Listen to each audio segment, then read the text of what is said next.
This is the second part of the progress report on trigonometry.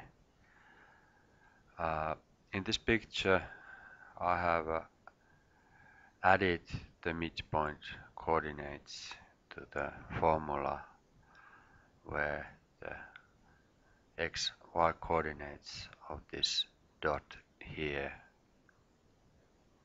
is calculated. So, as you can see, the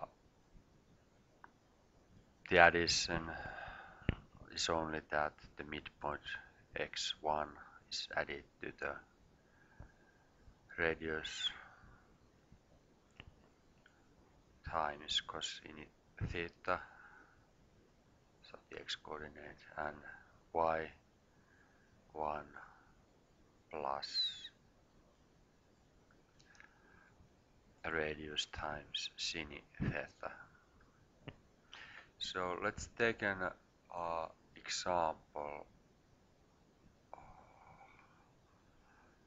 now with the real numbers.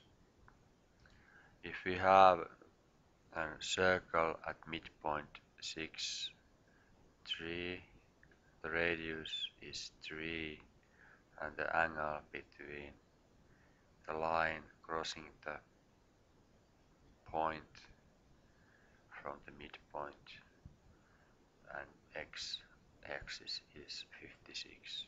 Just